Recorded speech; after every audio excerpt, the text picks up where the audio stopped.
Hello, everyone. My name is Michelle D. Clark. Welcome, everyone, to Tuesday Talks with Miss Clark, LMSW, at 8 p.m. Eastern Standard Time. Yes, that is the name of the whole show. So that way you know what day, you know what time, and you will be here in the house when we begin. So, again, that Eastern Standard Time, right? My name is Michelle D. Clark, and I am super excited, not only because it is a terrific Tuesday, but also because I have a very special guest who will be joining us shortly. So before we get started, I just want to run down the format for those of you who may be new. So, of course, if you have seen the show before, welcome back. Thank you for being a repeated supporter. And if this is your first time, then welcome to our show. Make sure that you subscribe if you're watching this via YouTube. Of course, if you're watching this on Facebook or LinkedIn, go ahead and show some support by liking the post, sharing the post. You can also share while you are on YouTube and click the little bell so that way you will be in the know when we drop new content. All right, you all. Today's topic, I know I put a couple of posts out there and let people know that if you definitely are a mompreneur, you want to be in the house to be a part of this show because we're going to be talking about some child rearing practices. And so I thought it was very apropos to have someone on who has 15 years of experience in the industry of children, right? And so I will have that person on here shortly.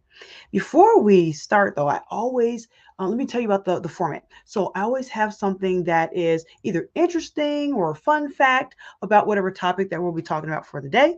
So, and then after that, then of course we will have the actual topic, and then we will have rapid fire AMA, which stands for Ask Miss Clark Anything, and then we'll wrap up the show. All right, so that's just the format of how we run things down for those of you who are newcomers.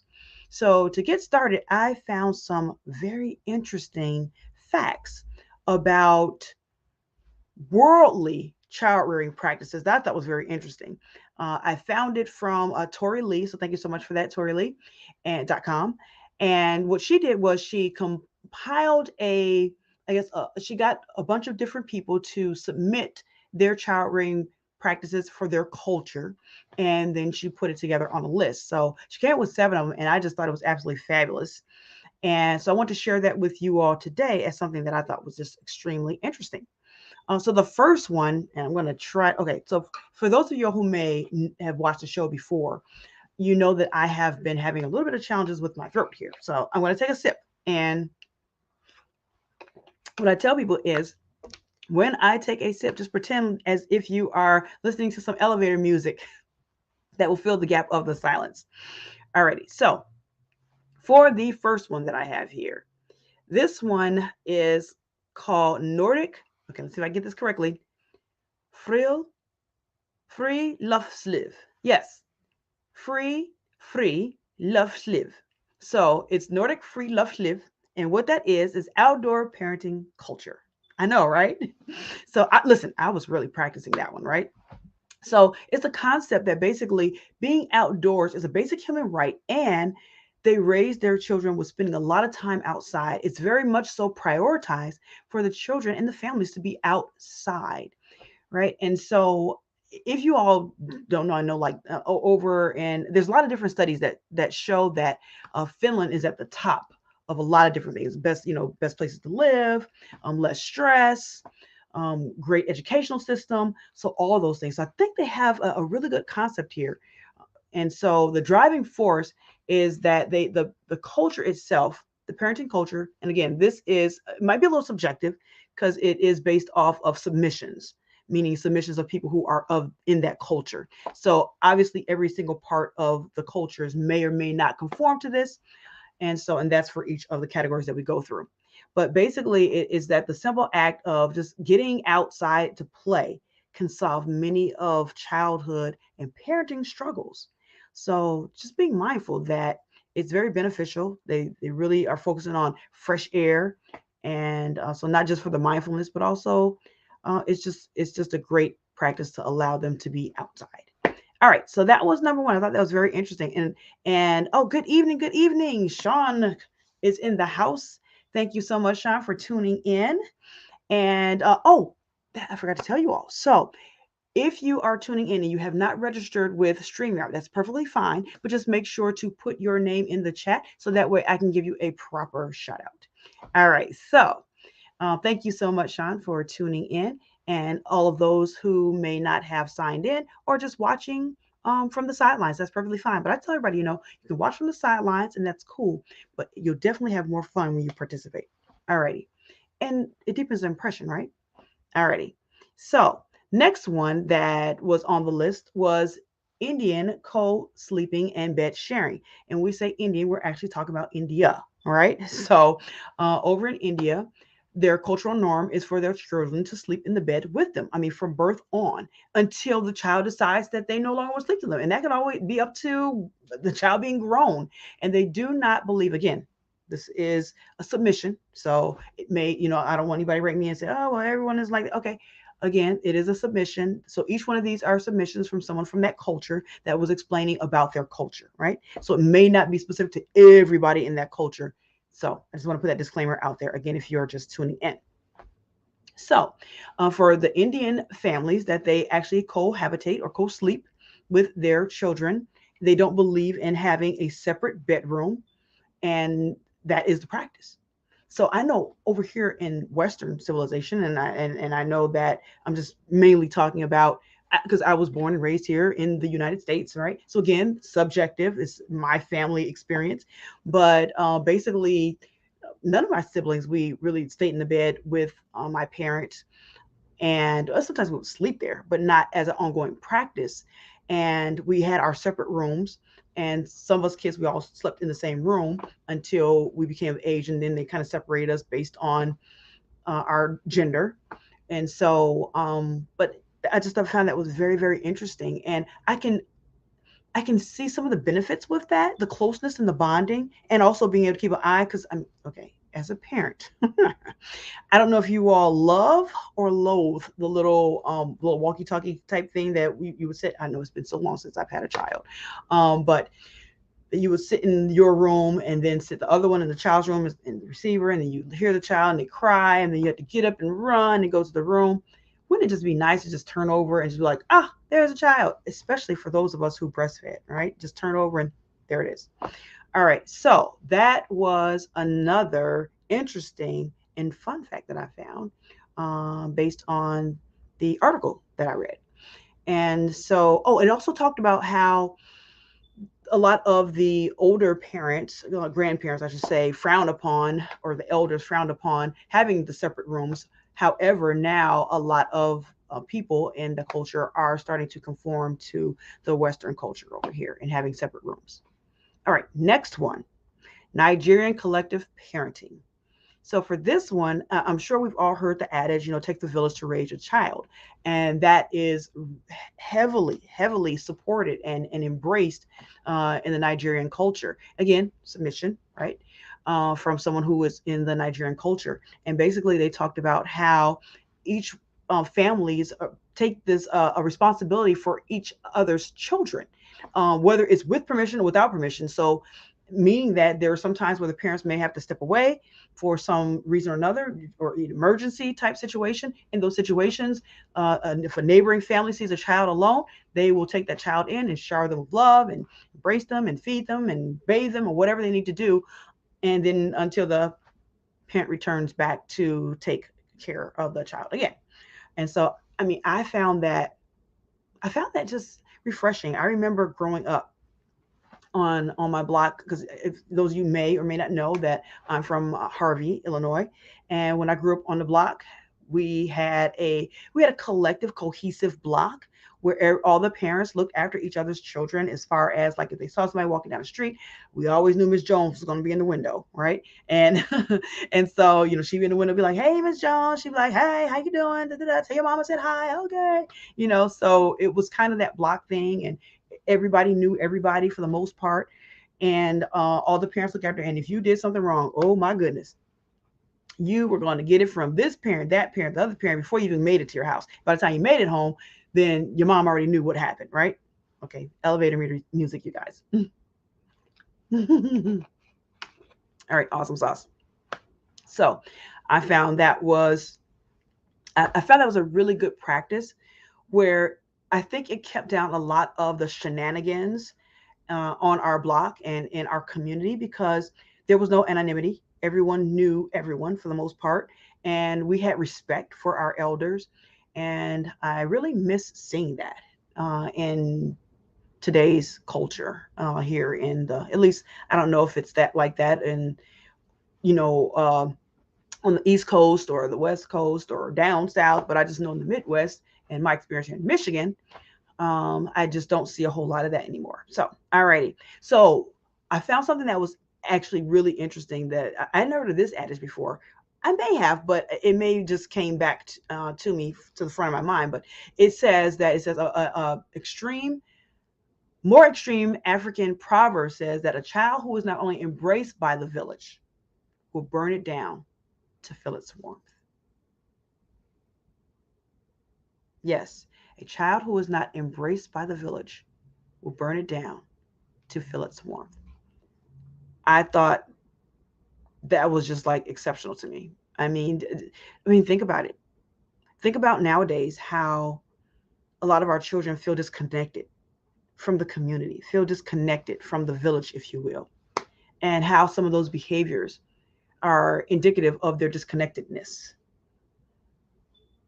So, I don't know. What are your thoughts? I would love to know what are your thoughts. Please put them in the chat here. And as for those of you who are watching this on replay, hashtag replay is for real. I do look back and look at the comments. So I would love to know what are your thoughts so far about these different child rearing practices. All right. So the next one is the Brazilian bedtime routine. I thought this was pretty cool. And I'm like, okay, that sounds a lot like my household when I was, as I was raising my kids when they were younger. And for this one, they talked about how in the Brazilian culture, again, disclaimer out there, these are submissions that were submitted about their particular culture. So it may not be a hard, fast, steadfast rule, but for that particular person, they are saying this for their culture. So in the Brazilian culture, the bedtime routine is for the kids to stay up late, and they may stay up late watching TV and go to bed late. And some people might say, well, I don't know about that. Shouldn't they be going to bed early? Well, the thing is that because, okay, the children do have to get up. So I know in my mind, when I first read it, I was just like, well, maybe they stay up late because they start school later. Who knows? Well, no, that's not true. They still have to, they generally start at 7 in the morning. Woo, 7 in the morning. I do remember, I think I had some classes that started at 7, maybe. I'm trying to remember, was that in high school? We won't talk about how long ago that was. But anyway, it goes. Yes, school starts early there too. So it's not that they start school any later. It's just the fact that they talked about a lot of the Brazilian parents work late and get off maybe 6 or 7 in the evening, and then they actually cook. So there's no lean cuisine, if you will, or any kind of hot pockets. Or they actually cook hearty, good meals. And that takes time. It's not like a quick 20-minute, set it and forget it, and then bing, bada boom, bada bing, the meal is ready. No, they actually cooking meals. So the kids sometimes don't eat till 8 o'clock in the evening, 8 or 9 in the evening. And so they allow them to stay up till 9 or 10, maybe even 11 o'clock before they have to retire to go to bed. So I thought that was very, very interesting. And what I would wonder is, and of course, if you're from Brazil, if you're watching and you're in the Brazilian culture, or if you live in Brazil, I would love to hear your comments about what are some of the things that the kids are doing. I know it said watching TV here, but I'm sure it's more than just watching TV. So what are some of the things that the children are doing while they're up and waiting for mealtime? So what are some of those fun things that they do? Maybe they're doing homework. Maybe they're out playing football. Who knows? But the bottom line is I would love to hear from you. So please, if you're in the Brazilian culture, drop me a line. And again, hashtag replay is for real. All righty. The next one is Portuguese parental boundaries. So for this one, I thought it was pretty interesting. So it was talking about how, I don't know if you guys are aware of Sour Patch Kids, but basically a balance of sweet and sour depending on the parent's mood. I'm not trying to be funny, but I think that happens a lot in multiple different countries. Especially, I know growing up, sometimes if mommy was not in the best of moods, you're like, ooh, let me steer clear. And I'm not just talking about, oh, mommy, I'm talking about me too, right? So, and then there's other times where it's really, really sweet and over endearing and showering with love and all that embracing. So, that I thought it was interesting, but I don't think it's unique. So, but yeah, I thought that was pretty cool. And it also talked about how going to bed no earlier than 10 or 11 in elementary school. So again, it's kind of mirroring a little bit of the Brazilian culture, I guess, and maybe some other ones. But I thought that was pretty cool. So stringency, not so much maybe in that culture. And I'm actually kind of paraphrasing what was in the article, but it says they make up for it in other kind of disciplinary tactics that may be a little harsher. So, again, different parenting strategies, and I thought that was very interesting. As far as like just sometimes hearing the similarities, because I know in a lot of African American cultures, they in this one, the Portuguese culture, it even talked about how corporal punishment is utilized. So again, that they talk about the Sour Patch Kids, sweet sour, or over endearing, and then on the other end can be very stringent in the disciplinary tactics. So, but yeah, we grew up spare the rod, spoil the child. So I can totally empathize with that and understand how that may come about. So now the next one was Russian cold tempering. Might take a drink, play the elevator music in your mind. All right, cool beans. So for this one, it was a mother from Siberia who submitted this one. And I thought it was very interesting because I always wondered, like, I mean, I don't know if when you watch movies, I know when I watch movies of Siberia, it just looks so cold over there. Like, oh my goodness. Like, I know it gets cold here in the Midwest, and I grew up in the Chicagoland area. So people are like, oh, but you guys had that hawk and the the cold front coming from the lakefront effect, lake effect. And yeah, it gets cold, but it looks bone chilling cold over there. I don't know. I've never visited Russia. I would love to hear some of our Russian viewers, if you could please submit something. I would love to hear. What are your thoughts about that? But there basically is a cold tempering where they help their children to get acclimated to the cold. And I know some pediatricians may be like, oh, does it, I don't know if that's something they should do. Okay, some of the practices were actually rubbing snow on the child, letting the child walk barefoot in the snow. What was it? Swimming in cold rivers. So, and that's actually a sport I'm sure you may have seen on YouTube or some other mediums, and seeing people swimming in cold rivers or cold lakes, things like that. And so they actually have a winter swimming celebration, a traditional cultural element in Russia that they do to celebrate. So one of the parents, I think she submitted something to the effect of that she also practiced with her children licking frozen juice ice cubes. So I don't know about you guys, but I do recall doing something similar to myself where I had, we were younger, we would get the ice cube trays and we would put like juice in it, and then we would let it freeze and put like a little stick, like toothpick in it. And then when it froze up, we took it out, and those were our little ice pops, if you will. So again, seeing some of those similarities, that everything is not, just cut and dry within one culture, but there are some things that can be spanned throughout different cultures that brings us together, right? All right. And so then this next one that I found, and this is actually the last one that I found in the article, and it was talking about Korean table etiquette. And so the young lady who submitted this, she was part African, part Korean. And so she grew up, and her father was Korean, her mother was African American. I said African, but African American. And so her grandmother had a very heavy influence on her. Her Korean grandmother had a very heavy influence on her. And so she adopted a lot of the cultures, and she's also imparting that culture onto her children as well.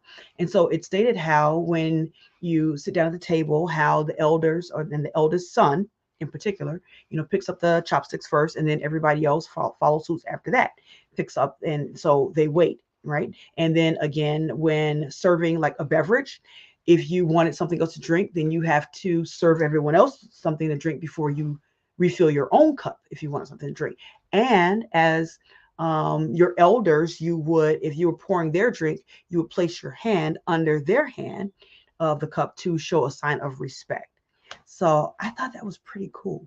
I love hearing. I watch a lot of Korean TV, and I know that doesn't make me a Korean expert by far, but I'm just mentioning that I do watch a lot of Korean TV, and I love how you see the different ways, the various ways that they show respect to their elders. And I'm talking about, when we talk about elders, I'm not even talking about somebody with graying or white hair. I mean, if somebody's even 1 year or even 1 day older than you, they are considered like your sunbae. So I love that. And I think that, and I don't know, I see a lot of practices that happen here in the States. And again, my experience is limited in the Midwestern states where I have spent the majority of my life.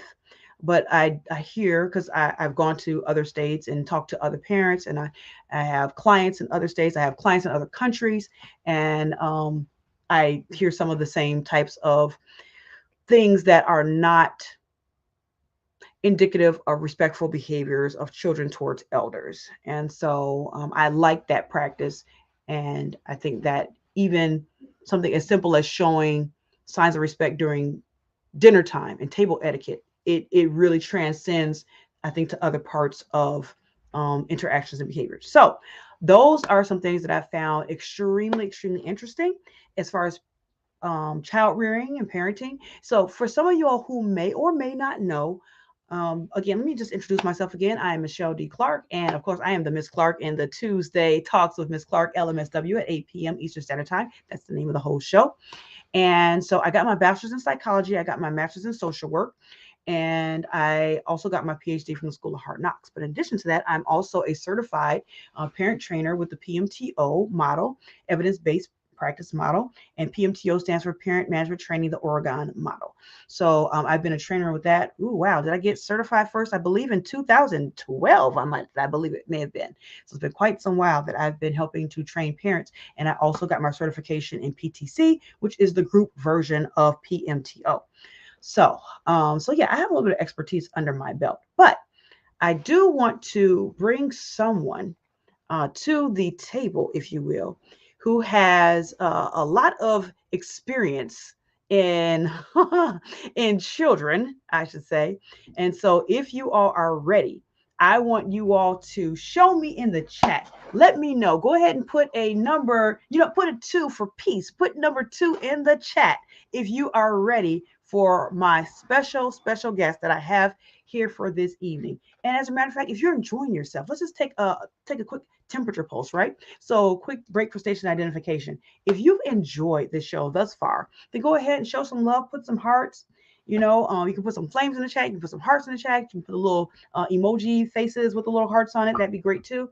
You can put a 1 in the chat, but show some love. And of course, if you are watching this on replay, hashtag replay is for real. So make sure you can show some love there as well. All right, so I'm going to take a quick sip. Again, nursing this throat. Play the elevator music in your mind. Okay, before I introduce this person, I want to give a just a formal introduction. So this young lady, I mean, I don't even know where to start, but she is absolutely magnificent. She has seen different child rearing practices. She's been able to observe them in a very close proximity. She's also seen, in particular, she's seen some of my skill sets when I was learning and in training with PMTO. And so she has a lot of practice, if you will, in the industry. She's a very, very smart individual who has, I guess, witnessed and been around other children and teens, and that is really where her expertise comes in at. And this young lady has just wisdom beyond her years. very insightful, very encouraging to others, very charismatic, and at the same time, very introspective.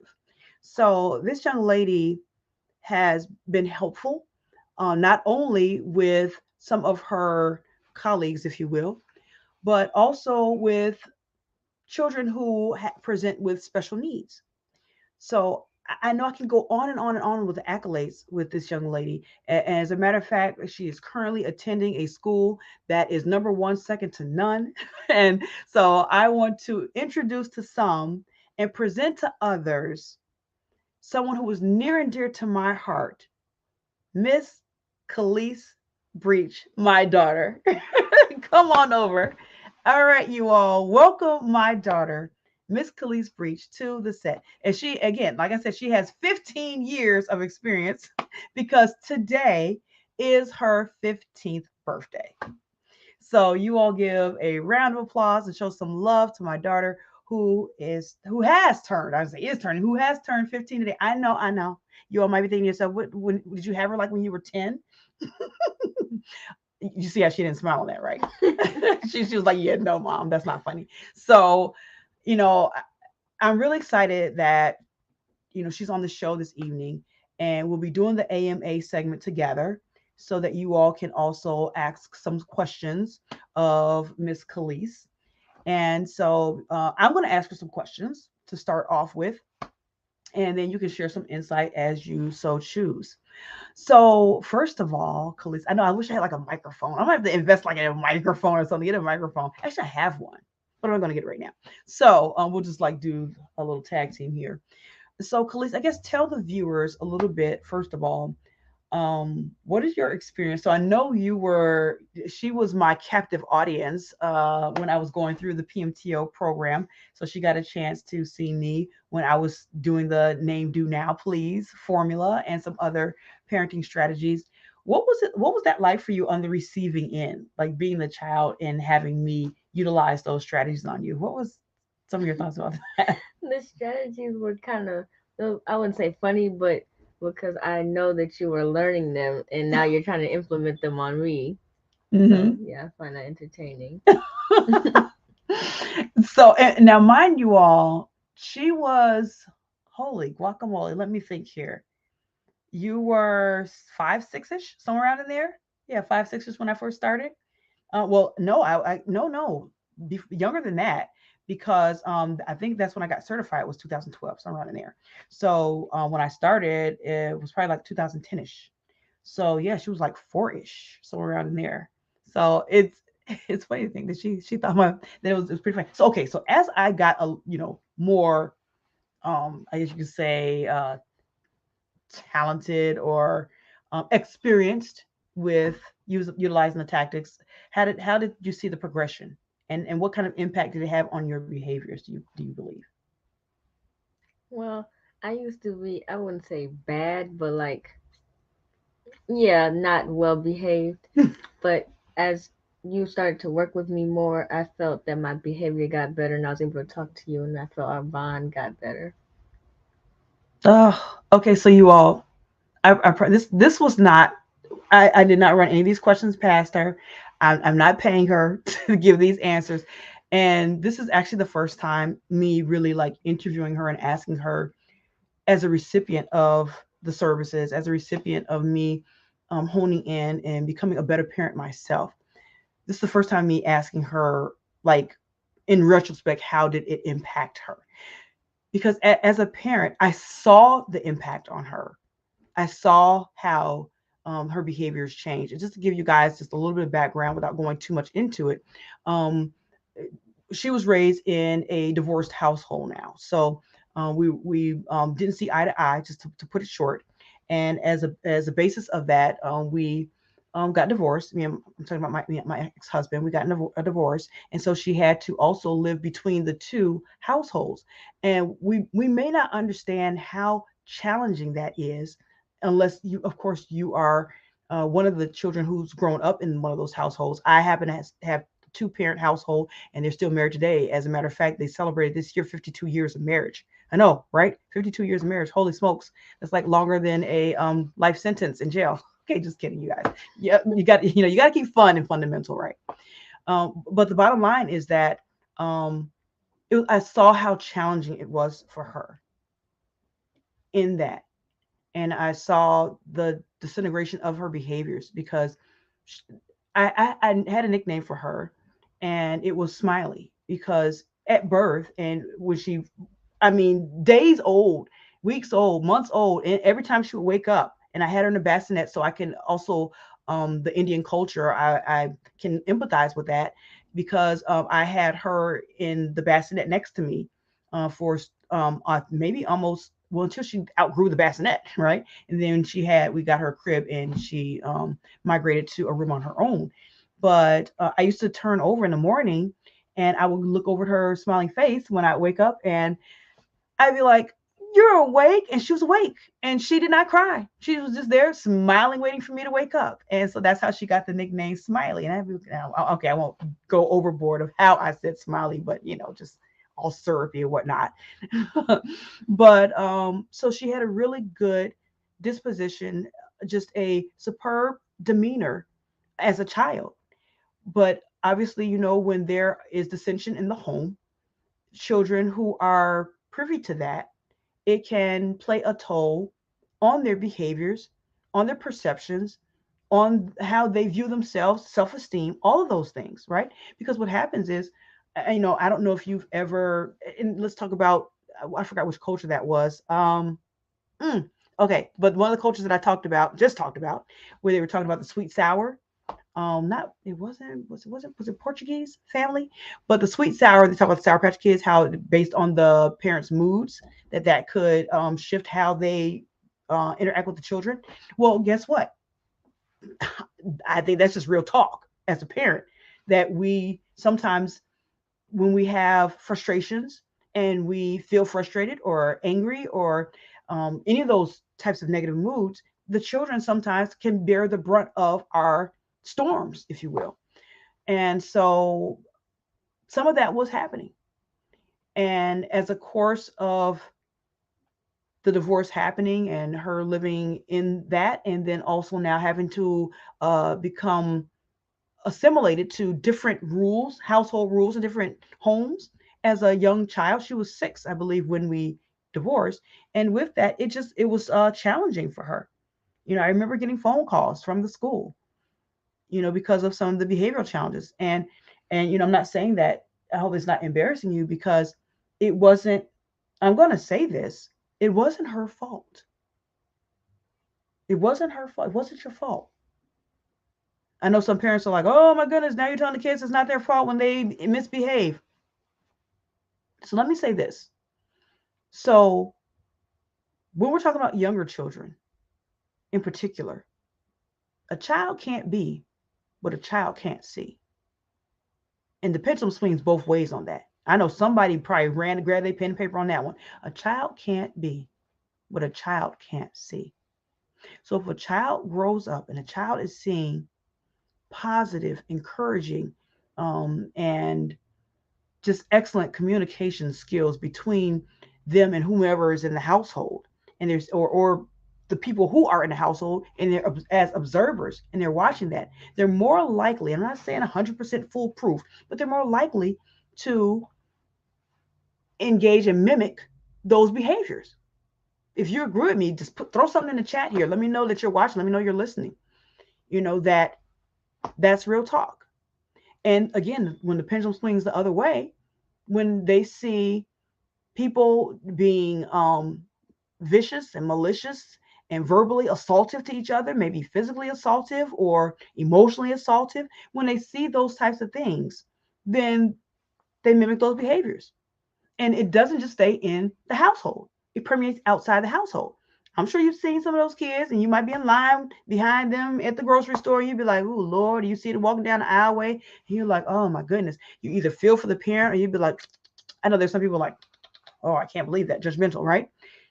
But you don't know. We don't know if that child may have been subjected to some sort of trauma. Now, I don't want to go all off into that at this current point, But I just want to give a little basis for when she said that, I'm not trying to say I was bad, but yeah, I was kind of bad, right? So that's what she was referring to. So I want to give a basis for that.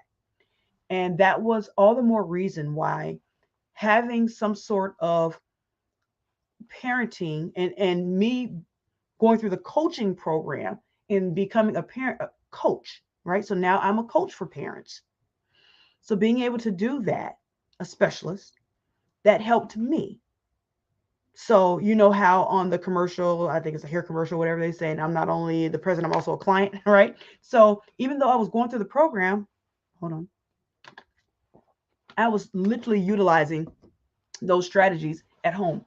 I wanted to see it work because I wanted to make sure, not that me making sure, because it's evidence based practice, meaning that it's tried and true.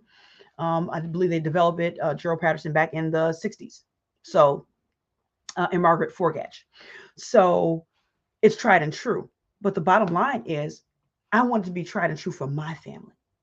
And that just, it sold me. And being able to help her in a way, it did. It helped me too. It helped me to become a better parent. It helped me to become a better person.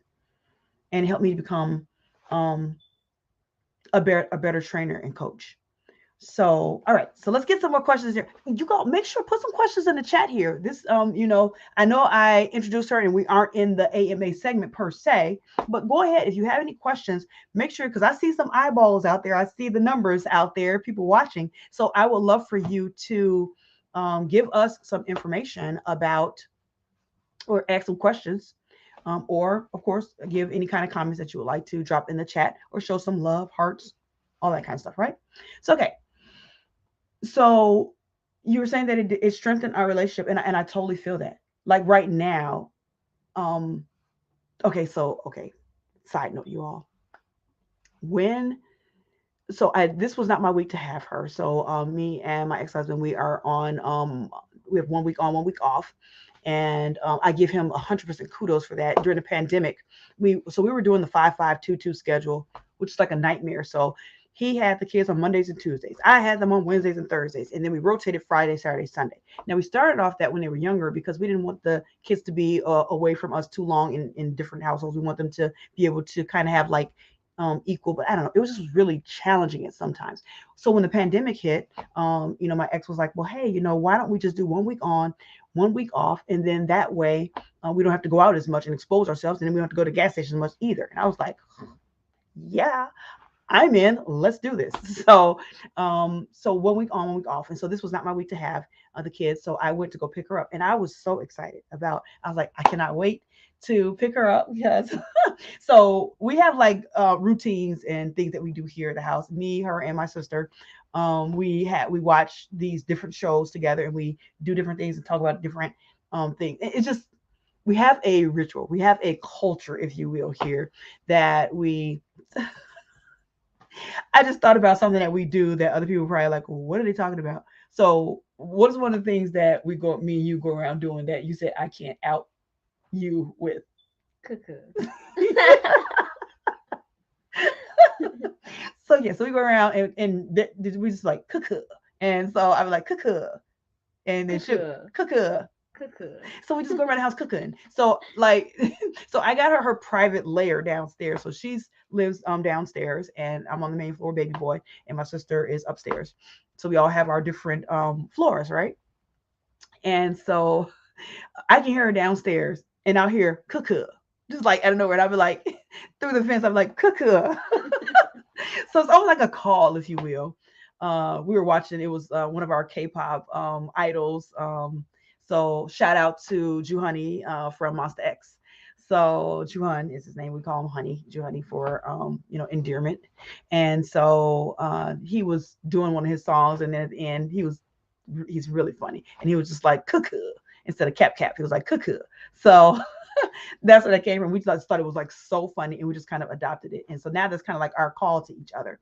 So if you all are so okay, when I'm talking about the things that are happening with us, I want you all to not just take from it like, okay, this is Miss Clark or Michelle and her daughter, cooking up and having fun. I really want you all to take some of the premise of our relationship and see how it can be taken outwards, if you will. So when I'm coaching someone and when I do group coaching, when I'm coaching people in a group, let's say like my parenting group, even though we may take one parent as an example, it's meant for all the parents to learn and get that richness from that one example. So from that, it would be like, what kind of rituals could you and your children do together that could create and strengthen that bond? So that alone strengthens our bond. So people would have like no idea what the heck we're talking about at all. They'd be like, what is wrong with them? And we find that even funnier when people look at us like, what's wrong with them? We find that totally hilarious. And so that's one of the rituals that we have. So, okay. So being an expert as a child, because you've been a child for 15 years now, what are some things that, or what's something that you would like to impart upon parents?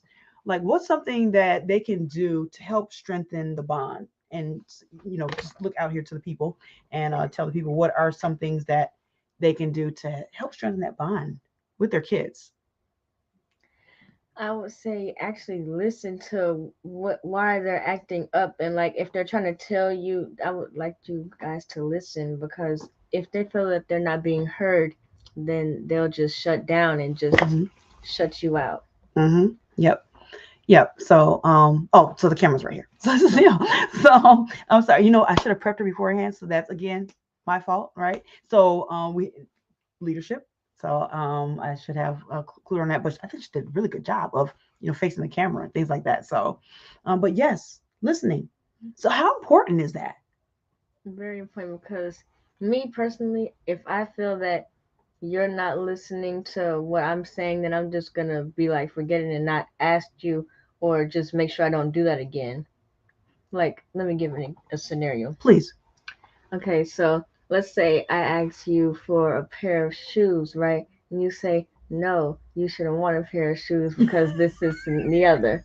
And then you give me a long lecture, and I'm going to feel bad for wanting a pair of shoes, and I'm not going to ask ever again, because it's going to be ingrained that you were mad at me for wanting that. Mm, mm, woo.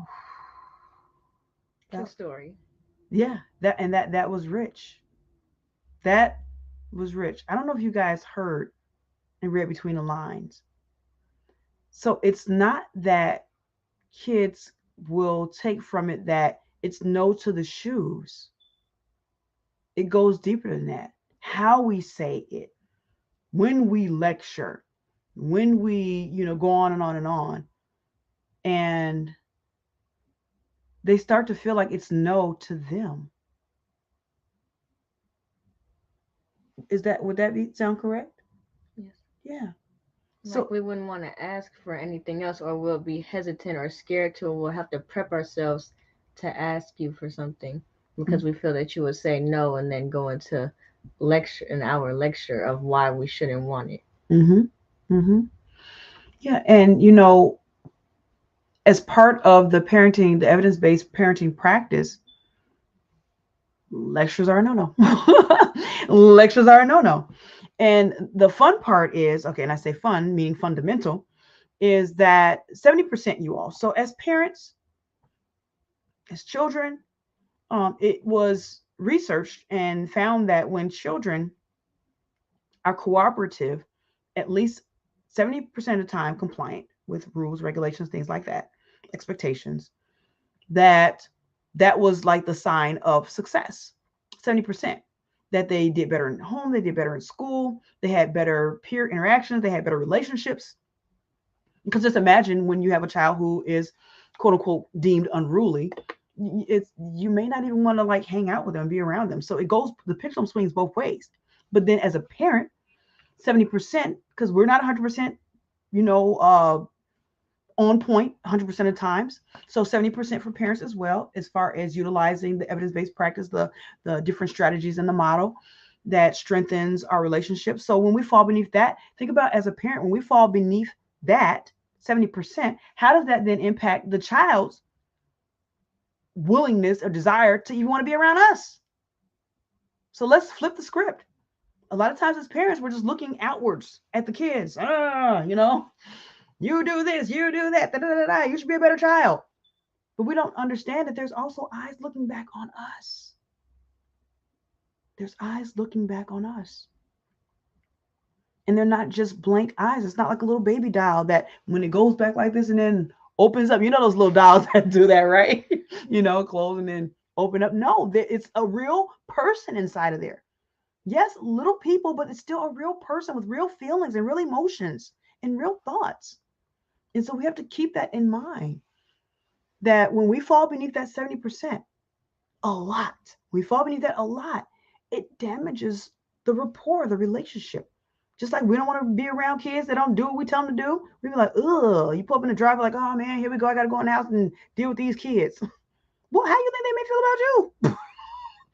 You come in yelling, and I'm not saying you in particular, I'm just the broader you, right? Coming in and yelling and, lecturing and maybe throwing things or what have you, and sometimes worse, unfortunately. How does that impact the child? How much does the child want to be with that parent? So yeah, that was I'm telling. I don't know if you guys aren't learning something. I don't know to tell you. And hey, what's going on, Miss Arlene Bailey in the house? In the house. Welcome, welcome. So yeah, that spoke volumes right there. All right, let's see. So if you guys have any questions for this, I guess we can call it AKA, not the sorority, although I do love my AKAs. Hey, Dr. Latrice. Okay, so and of course, a lot of my in-laws are AKAs. So I'm an AKA at heart. So, anyways, but we should call this Ask Khalees Anything. So if you have any questions, we can go ahead and go into the rapid fire because I'm looking at the time here. Yes, we can go into rapid fire, AKA and AMA. So if you have any questions for Miss Clark, or if you have any questions for my daughter Khalees, please feel free to put them in the chat so we can get your questions answered. So what is another strategy that you would say? Well, okay, let's say this. So when you see a parent who may be dysregulated, meaning emotionally that they are either angry or irritable or sad, maybe depressed or anything like that, what advice would you give to children who may be watching this? Because parents watching this and children, what advice would you give to that child? Well, I don't know if this is advice but this is what I do. If I see that the parent is like, irritable, I try to stay away from them until they cool down. Mm-hmm. And so then I'll avoid any conflict that could happen based off of their emotions. 100%. And vice versa. Okay, so I'm not one to always give my daughter space when she asks for it. You see that face? So, so her advice was stellar. When you see somebody who's dysregulated, and this isn't even just parent daughter, daughter, mommy, or child parent. This is also interpersonal relationships with grown folks and and kids in her peer group. When you see somebody who's dysregulated, steer clear. What they say, clear, when they, throwing the grenade, clear, and then it explodes. So yes, steer clear, give the person their space.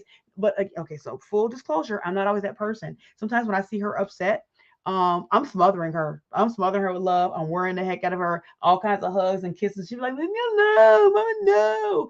And I'm just like, and I'm just like planting kisses all over her face and pulling covers down and jumping in the bed with her. Maybe even rolling over, I mean, just all kinds of shenanigans, right? But sooner or later, because again, and this does not work for every child. So this is not 100%. Don't say, well, Miss Clark said no. you know your child best, and that is one of the adages that we have in PMTO, that parents are the child's best teacher. So you know your child better than I do, right? And I might not even met your child, but the bottom line is, I know my child, and I know after a while she's going to break, meaning she's going to laugh, she's going to find it funny. Or if I see that she's not really responding, then I probably would just slink away and give her space at that point. But sooner or later, she comes around. So, but yeah, giving teenagers space. So, what are some things that well, let me ask some what is something that you would like to impart? Because I'm not seeing any questions coming in. This is golden, you all. If you want have those questions, don't be shy. Get those questions answered. We have a certified teenager here right now who just turned 15 today. Happy birthday, happy birthday to you. So we have a 15-year-old, certifiable 15-year-old as of today, who is willing to show you all what's in the mind of a teenager. Holy smokes, you might not get this again. This might be a once in a lifetime opportunity because again, if she comes on next year for her birthday, she won't be 15, right? So she'll have 16 years of experience. Oh my goodness, please don't make me feel older. But the bottom line is get your questions answered. Oh, thanks, Arlene. She said, happy birthday. Thank you. You were Arlene, right? She said, Yes. yeah, okay, good. Yeah, She yeah. took my pictures Yes. for my 8th grade year. Absolutely. See, yay! Shout out to Arlene. What's good? What's good? All right. So now, what would you like to impart? What are some free? So let's get some freestyle in here.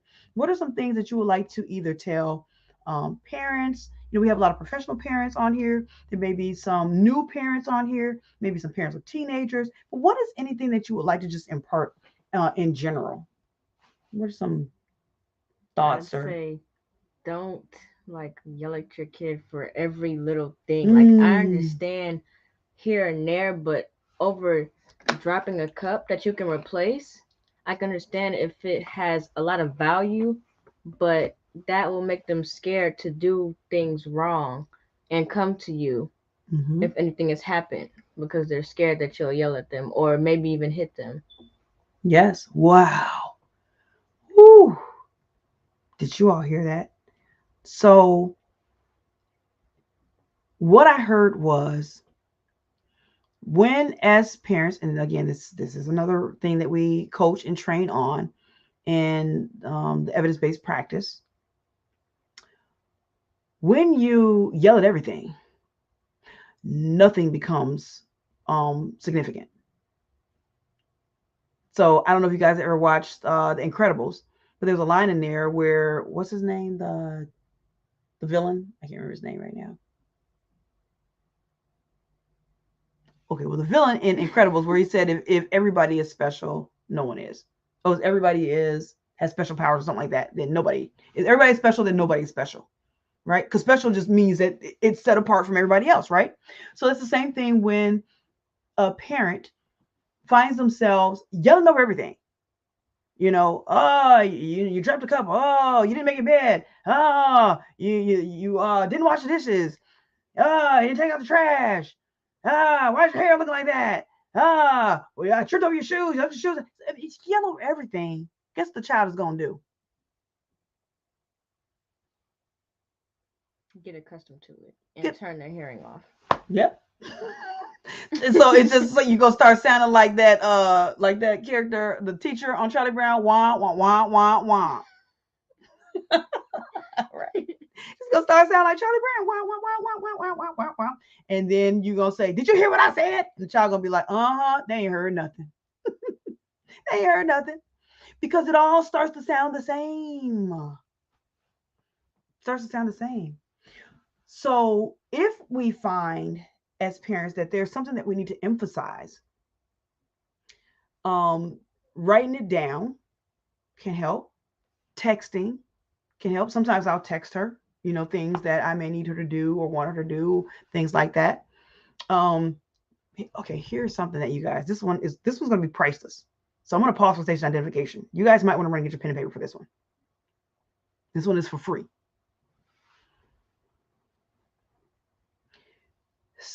Set, I was gonna say establish or set the expectation.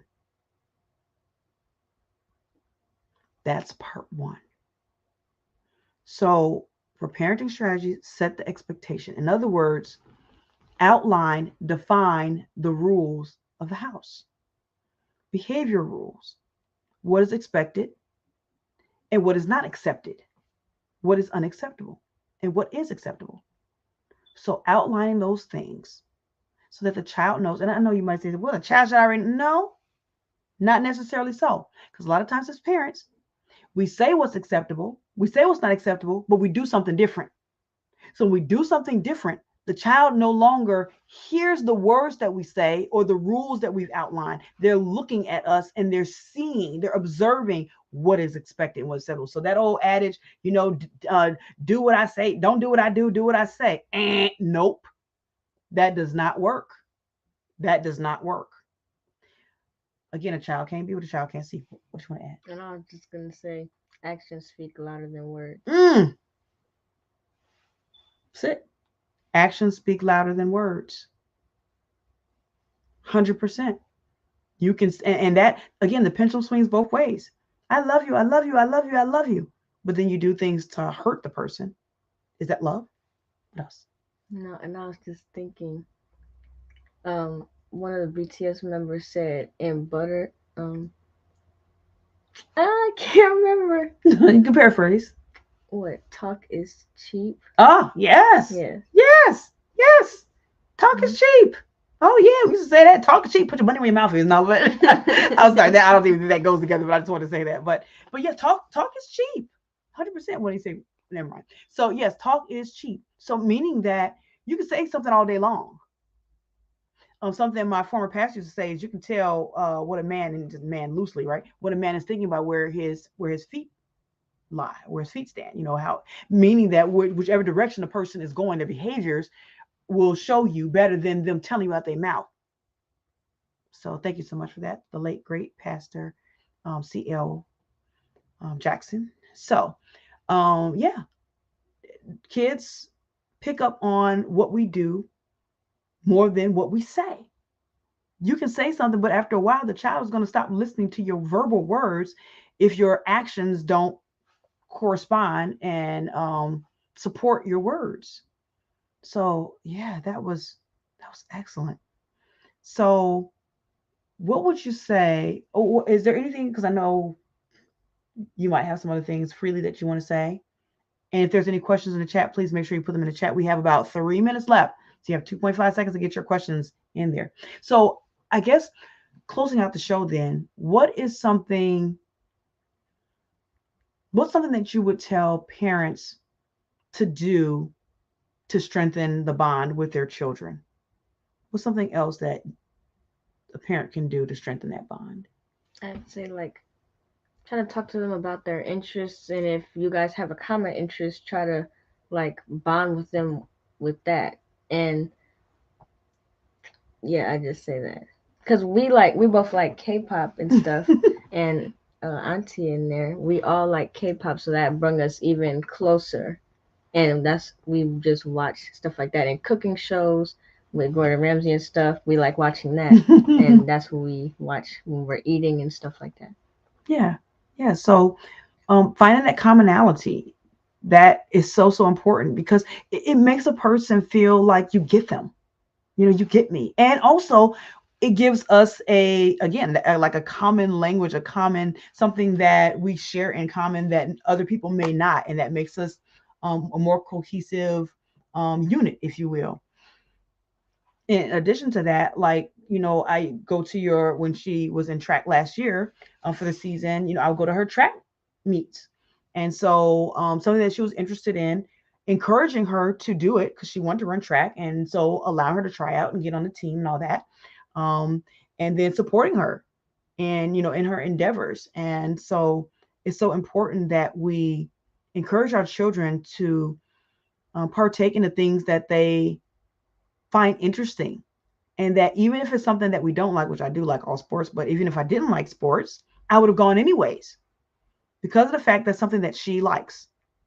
So, you know, um, I'm trying to think of something. I don't know, because we like so much of the same things. I'm trying to think of what is something that you like that I don't like that I do anyways. I can't think of anything. Oh man, you know anything that I don't really care for? Do you like soup? I don't really care for soup. Oh, but you like ramen, right? Yeah. And okay, so fun fact. So sometimes I know most of the times when I eat ramen, I do use chopsticks, and so that's something that we bond over ramen because again that's when we're watching our K-pop And K and dramas, they K-dramas that use chopsticks, and we wanted to learn how to use chopsticks. right. So when we're gonna travel over there, then we would use them. Yeah, so we'll know how to use them. So, and my daughter, just so you know, my daughter does speak Chinese. So she's been taking up Chinese. And is there anything that you want to say to the people as we're about to sign off shortly? 再见. I knew you were going to say that. And that means what? Goodbye in Chinese. And when you say that, 我很高兴. So, do you want to tell people what that meant? That means I'm very happy in Chinese. Yeah, so that makes me very happy when she speaks Chinese and when she's able to help others. So when I talked about her being altruistic, my daughter is very helpful, not only with me. I've gone through some life-threatening situations, including stage 2 breast cancer, 2 strokes, mini stroke.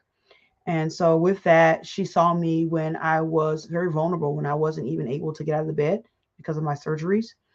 And she almost, I don't know if maybe felt or became parentified, where she felt like she had to then take care of me because she saw me being vulnerable.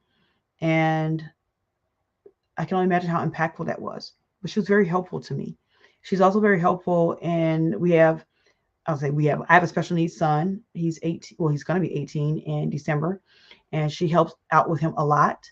When I'm doing different things that I'm doing with my business, I still work at a community mental health, giving back to my community in that regard, utilizing my license. And so she's very helpful in during some of those times. And or if I just have to run out to the store and be like, hey, watch baby boy, be right back, or when you're putting baby boy in the car and she helps to buckle him up. So little different things like that. It matters. It really matters. And I say all the time that I couldn't have asked for a better daughter. And I say that with utmost sincerity. There's just so much there's so much, first of all, that I see as a licensed mental health worker. So I'm a licensed clinician, and I work with children and youth and their families and parents. So the children that I work with are normally within the age range of 6 to 17, sometimes 18, 19, depending on their circumstances. And I work with their parents. So we have family therapy sessions, individual, and also help them, the parents, become better parents through the parenting module. And I see all walks of children coming through there. And when I look at some of the children, some parents would probably say, oh man, that child's so bad. I just say that child has needs, special needs. There's something that's missing that needs to be there, and there's something that might be there that doesn't need to be there. But there's something going on in their environment, and the child is like the litmus test of what's happening. Or there may be something that happened to that child. And again, they are the litmus test. They're telling through their actions, through their behaviors, what's happening with them. So if you have a child or know of a parent that has a child that needs some special help, make sure that you get them in contact with a professional. If you're in the Detroit metropolitan area, then please feel free to drop me a line and I can give you information on the clinic where I practice, and you can see me there. If you are a professional mom and you're looking for some additional coaching, some strategies to help you, we can do that from the coaching standpoint. And you can reach me at bit.ly/mindset with Michelle. So that's bit.ly/M for mindset, MINDSET, capital W with, and then Michelle, capital MICHELE, one L because you don't need two and one does the same. So again, that's bit.ly/mindset with Michelle, and you will get a free 20-minute exploration and conversation with me where we can strategize and find out whether or not I can help you and bridge the gap between where you are and where you want to be. So, and I can also help to define whether or not, because sometimes say, well, therapist, life coach, therapist, mindset management coach. What's the difference? I can help you with that. Right? I can help you with that. So we can have a strategy session and I can find out if we need to make some referrals for the therapeutic side or if I can work with you as a mindset management coach. So, all right, you all. I'm so glad that you all were um, tuned in to this because, I was just excited about having my daughter on today. I don't, did I take, I think I might, did I take last week that you were going to be on? Was that last week? I said, oh, you know what? You're going to be on my show. I don't remember how much heads up did I give you? I don't recall either. So, we spent so much time together and I know we do a lot of things together, but yeah, I just told her and I was just excited for the fact that you said yes. I kind of made it like it was not optional. That's another key, y'all. So set an expectation, right? And then make it like it's not optional. Because inspect what you expect. And when you set the expectation, really believe that the child is going to do it. Belief. Oh my goodness, you all. Belief. We talk about mindset management. Belief is more than half the battle. When we believe in what we say, we believe in our system, we believe in our children, we believe in ourselves. So we may say to ourselves, oh, I wish I could improve my parenting strategies. I wish I could improve da da da da. Listen, belief. Start with believing. Write it down. Put affirmations. Affirm yourself. But again, I give you some more strategies as we coach together. But this is just in short. Belief goes a long way. When you set the expectation, believe that the child will do it. So many times I hear when I'm training, they say, oh, they ain't going to do that. Then guess what? They're not. Because you said so. Words have power. Okay. That's the lesson on part of fun, you all. So you got to tune in next week for more information. And actually, next week, we're going to have some special guests on next week. I will actually be speaking at a conference here in the Michigan area, and it is Freedom, Love, Restoration Conference. And so I will have the visionary on, Miss Shamika Adams. She will be on, and some of the other speakers, guest speakers. I'm telling you, some of these speakers, I'm telling you, they are fire. So I was thinking about BTS, fire. Right, think about that song.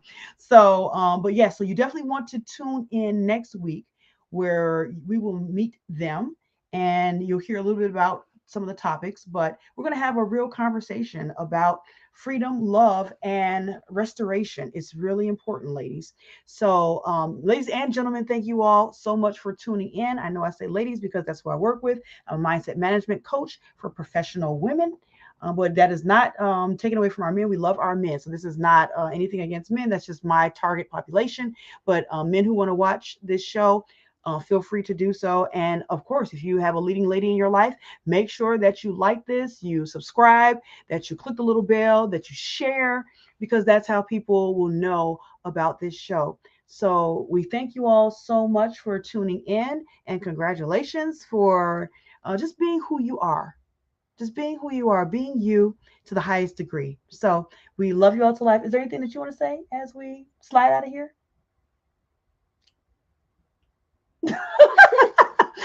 Okay, I guess that's a no. But all right, so we're gonna go ahead and slide out of here. Again, tune in next week to Tuesday Talks with Ms. Clark, LMSW at 8 p.m. Eastern Standard Time. I love you all to life. Again, my name is Michelle D. Clark with Lift Nation, where we are empowering women to live inspired, free, and transformed. Look at this. Okay, let me do that one again. That was so awesome. Okay, you all, because sometimes I don't do that. So let me make sure I do that this time. No, most times I do, but let's do that. Okay, let's try it again. So rewind. Okay, my name is Michelle D. Clark. Let me add this in here. My name is Michelle D. Clark. I am the mindset management coach for professional women with Lift Nation, where we empower women to live inspired, free, and transform. Take care. God bless.